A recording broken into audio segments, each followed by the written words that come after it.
Ankleshwar GIDC ખાતે પર્યાવરણ સંરક્ષણને પ્રોત્સાહન આપતી એક અનોખી પહેલ હાથ ધરવામાં આવી છે। અંકલેશ્વર એન્વાયરમેન્ટ પ્રોવિઝનલ સોસાયટી અને અંકલેશ્વર ઉદ્યોગ મંડળના સંયુક્ત ઉપક્રમે અંદાજે ₹40 લાખના ખર્ચે તૈયાર કરાયેલા ડીએ આનંદપુરા બર્ડ પાર્કનું લોકાર્પણ કરવામાં આવ્યું છે। જીઆઈડીસીના નોટિફાઈડ રહેણાંક વિસ્તારના માનવ મંદિર ખાતે અંદાજે 5000 ચોરસ મીટર વિસ્તારમાં વિકસાવવામાં આવેલા બર્ડ પાર્કના નિર્માણ અને જાળવણીનો સમગ્ર ખર્ચ કોહિઝોન કંપની દ્વારા ઉઠાવવામાં આવ્યો છે। પાર્કમાં પક્ષીઓ માટે કુદરતી વાતાવરણ સર્જવાના હેતુથી અંદાજે 1200 ફળાવ વૃક્ષોનું વાવેતર કરવામાં આવ્યું છે।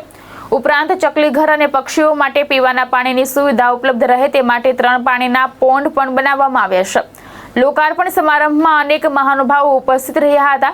આ બર્ડ પાર્ક શહેરમાં પક્ષીઓના સંરક્ષણ અને પર્યાવરણ જાગૃતિ માટે મહત્વપૂર્ણ સાબિત થશે તેવી આશા વ્યક્ત કરવામાં આવી હતી।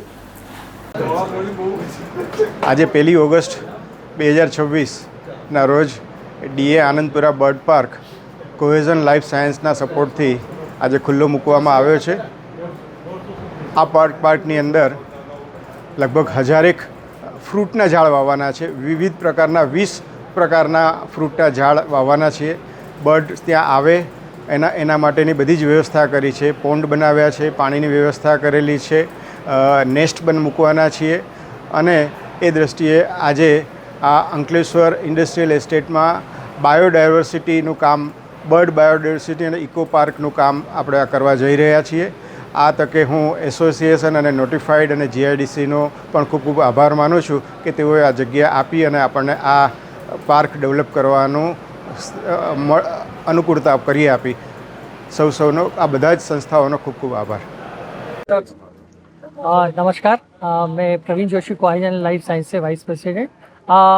आज के इस बर्ड पार्क के इनॉग्रेशन के अवसर पे मैं डीए अन्नपूर्णा समिति को एवं एईपीएस के सभी सदस्यों को बहुत बहुत हार्दिक शुभकामनाएं देता हूं।